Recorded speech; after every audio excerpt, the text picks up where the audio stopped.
اعوذ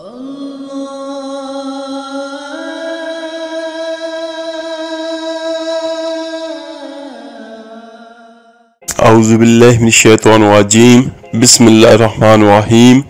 شروع کرتا ہوں اللہ تعالیٰ کے بابرکت نام سے جو سارے خزانوں کا مالک ہے۔ السلام علیکم ورحمۃ اللہ وبرکاتہ۔ میرے عزیز بھائیوں اور بہنوں، آج کا جو ہمارا عمل ہے یہ ہمارا دولت مند ہونے کے لیے ہے، اور یہ وہ عمل ہے جو حضرت موسیٰ علیہ السلام کا بتایا ہوا ہے، اور حضرت موسیٰ علیہ السلام اللہ سے ہم کلام ہوتے تھے، تو یہ وظیفہ اللہ تعالیٰ کی ذات نے حضرت موسیٰ علیہ السلام کو بتایا تھا۔ حضرت موسیٰ علیہ السلام اللہ جل شانہ کی بارگاہ میں کلام کرنے کے لیے جا رہے تھے، تو راستے میں ایک انتہائی مالدار شخص سے ان کی ملاقات ہوئی، اور وہ عرض کرتا ہے، اے اللہ جل شانہ کے نبی، اللہ تعالیٰ کی بارگاہ میں میرا ایک پیغام پہنچا دیجئے۔ اے اللہ، تو نے مجھے اس قدر دولت عطا فرمائی ہے اور اس قدر نوازا ہے، اب مجھ سے مزید یہ دولت سنبھالی نہیں جاتی، اور اب مزید دولت مجھے عطا نہ فرما اور اس سلسلے کو بند فرما دے۔ مجھے تو نے اس قدر نوازا ہے کہ اب مجھ سے مزید سنبھالا نہیں جاتا دولت کو۔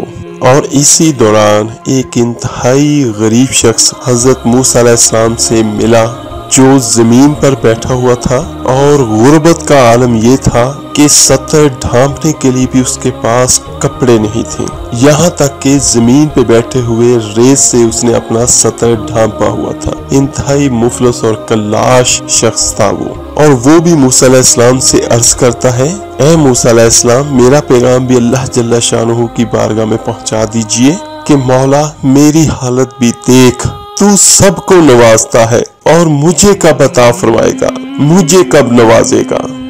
میرے پاس تو اپنا سطر ڈھانپنے کے لیے بھی کچھ نہیں ہے۔ اور جب حضرت موسیٰ علیہ السلام اللہ جل شانہ کی بارگاہ میں حاضر ہوئے، تو پہلے اس امیر آدمی کا پیغام اللہ جل شانہ کی بارگاہ میں پیش کیا کہ مولا ایک امیر شخص ملا تھا، اور وہ یہ چاہتا ہے کہ اس پر عطاؤں کا سلسلہ بند کیا جائے اور آپ ختم کر دیں۔ اس کا پیغام ہے کہ یا اللہ، تو نے اتنا عطا کیا ہے، اب سنبھالا نہیں جاتا۔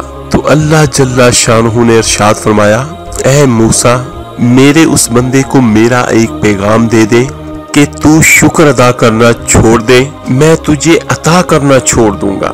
حضرت موسیٰ علیہ السلام عرض کرتے ہیں، یا اللہ، ایک انتہائی غریب انسان بھی ملا تھا، اس کی حالت تو یہ تھی کہ سطر ڈھانپنے کے لیے بھی کپڑے نہیں تھے، یہاں تک کہ اس نے ریت کے ذریعے سے اپنا سطر ڈھانپا ہوا تھا، اور اس کا پیغام یہ ہے کہ مولا مجھے کب عطا فرمائے گا، مجھے کب نوازے گا، میرے پاس تو کچھ بھی نہیں ہے۔ تو اللہ جل شانہ نے ارشاد فرمایا، اے موسیٰ، اس غریب انسان کے لیے میرا پیغام یہ ہے کہ وہ میرا شکر ادا کرنا شروع کرتے، میں اسے عطا کرنا شروع کر دوں گا۔ اب فرق دیکھیے گا دونوں پیغام میں، امیر شخص کے لیے پیغام کیا تھا اور اس غریب شخص کے لیے پیغام کیا ہے۔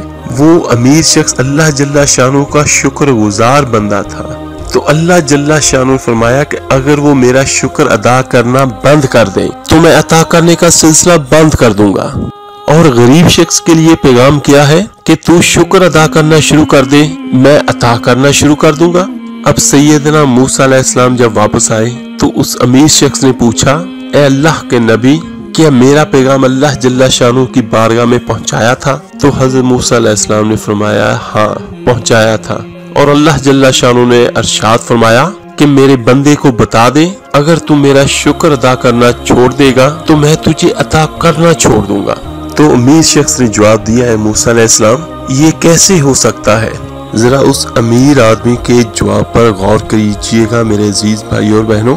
کہتا ہے، اے اللہ کے نبی، یہ کیسے ہو سکتا ہے، یہ کیسے ممکن ہے کہ میں شکر ادا کرنا چھوڑ دوں؟ اس شکر کے علاوہ میرے پاس ہے ہی کیا؟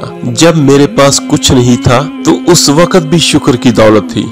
میں سب کچھ چھوڑ سکتا ہوں لیکن شکر کی دولت سے محروم نہیں ہو سکتا۔ اے موسیٰ، جو کچھ بھی ہو جائے میں شکر ادا کرنا نہیں چھوڑوں گا۔ حضرت موسیٰ علیہ السلام نے ارشاد فرمایا، اگر تو شکر ادا کرنا نہیں چھوڑے گا اللہ جل شانہ تجھے عطا کرنا نہیں چھوڑیں گے۔ اگر تو شکر ادا کرتا رہے گا تو اللہ جل شانہ تجھے مزید نعمتیں عطا کرتا رہے گا۔ और फिर वो गरीब शख्स भी हजरत मूसा अलैहिस्सलाम से मिलता है और अर्ज करता है मेरे पैगाम का क्या बना। मेरा पैगाम अल्लाह जल्ला शानू की बारगाह में पहुंचाया तो सैयदना मूसा अलैहिस्सलाम ने इरशाद फरमाया, अल्लाह जल्ला शानू का पैगाम तेरे लिए ये है कि तू मेरा शुक्र अदा करना शुरू कर दे, मैं तुझे अता करना शुरू कर दूंगा।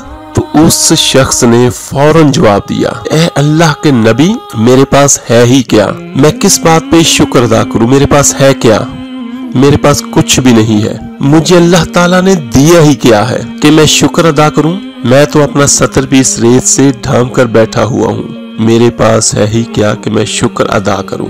अल्लाह ने मुझे दिया ही क्या है। मेरे अजीज भाई और बहनों, जो ही उसने ये जुमले कहे, हवा का एक तेज झोंका आया और उस रेत को भी उड़ाकर चला गया। जो रेत उसके पास थी वो भी चली गई। मेरे अजीज भाई और बहनों, ये है शिकवे का वबाल, जो है वो भी चला जाता है। अगर वो गरीब शख्स उस रेत पर शुक्र अदा करता तो अल्लाह ताला उसे कपड़े अता फरमा देता, और अगर फिर वो कपड़ों पर शुक्र अदा करता तो अल्लाह जल्ला शानू से मजीद मालो दौलत अता फरमा देता। लेकिन जो कि सारी जिंदगी वो बजाय शुक्र के शिकवे करता रहा, और शिकवे का नुकसान ये होता है, अल्लाह जल्ला शानू ने जो दिया है तो अल्लाह ताला वो भी वापस ले लेता है। मेरे अजीज भाइयों और बहनों, इस असूल को याद रखिएगा। हमारा सबसे बड़ा अलमिया ये है कि हम छोटी छोटी बातों पर शिकवे शिकायत करते हैं, जिसके नतीजे में जो नेमतें हमें मिली होती हैं अल्लाह जल्ला शानू वो भी वापस ले लेता है। जबकि फकत अगर हम उन नेमतों पर गौर करते रहें जो अल्लाह जल्ला शानू हमें पहले से दी हुई है, और हम उन पर अगर अल्लाह का शुक्र अदा करते हैं तो उसका फायदा ये होगा कि हमें अल्लाह जल्ला शानहू और अता करेंगे, और पहले वाली नेमतें भी महफूज रहती हैं और मजीद भी मिलती रहती हैं। और मेरे अजीज भाइयों और बहनों, ये अल्लाह का असूल है। हर खजाने का मालिक, हर चीज का, हर कायनात का मालिक मेरे अल्लाह की जात है, और ये उसका असूल है कि अगर कोई शुक्र करेगा तो वो उसके माल को मजीद बढ़ाएगा, उस पर मजीद अपनी नेमतें अता करेगा। एक छोटी सी मिसाल मैं आपको यहाँ पे ये बयान कर दूं, अगर आप किसी को कुछ देते हैं, वो बंदा आपका शुक्र अदा करता है तो आपको अच्छा लगेगा या बुरा लगेगा, और अगर वो आपका शुक्र अदा नहीं करेगा तो हो सकता है आपको बुरा लगे, लेकिन आपको बुरा लगे चाहे ना लगे। लेकिन अल्लाह की जात ये है, जो शिकवा करता है तो अल्लाह की जात उसको नापसंद करती है, और जो अल्लाह का शुक्र अदा करता तो मेरा अल्लाह उस पर खुश होता है। तो मेरे अजीज भाइयों और बहनों, एक ही रब है तो एक ही उसका दर है, ये उसने एक असूल बनाया है। अगर हम इस असूल पर कारबंद हो जाते हैं, हम चलते फिरते हर नेमत का, उसका जो भी खाते हैं, पीते हैं, चलते हैं, पहनते हैं, हम अगर उसका शुक्र अदा कर दें, जब भी हम कोई चीज खाते हैं हम सिर्फ ये कहें शुक्र अल्हम्दुलिल्लाह रब्बिल आलमीन, तो इसमें कितना वक्त लगा, कोई वक्त नहीं लगा, तो अल्लाह का शुक्र भी अदा हो गया। अगर हम इसकी सुबह शाम एक एक तस्बीह भी कर लें और जहन में ये रख के कर लें कि मेरे अल्लाह ने मुझे नेमतें दी हैं, नेमतें मालो दौलत औलाद, अपना जिस्म, आपकी बॉडी का एक एक पार्ट्स, अल्लाह ताला की बहुत बड़ी नेमतें हैं। उसके बाद अगर आप देखेंगे तो बहुत सारी ऐसी चीजें हैं आपके पास जो दूसरों के पास नहीं है। तो मेरे अजीजों, अगर हम अपने अल्लाह का शुक्र अदा करते हैं तो हमारे लिए ये बहुत बेहतरीन है। जो उसकी पहली नेमतें हैं वो भी हमारे पास रहेंगी, और मजीद भी अल्लाह ताला हमें अता करेगा। मेरे अजीज भाइयों और बहनों, दुआ है कि अल्लाह ताला की जात और हमें शुक्र करने वाली जुबान और दिल अता करे। जब भी आप कहें तो दिल से ये अल्फाज आपके निकलने चाहिए, शुक्र अल्हम्दुलिल्लाह रब्बिल आलमीन। इस वीडियो को लाइक, सब्सक्राइब और शेयर जरूर कीजिएगा।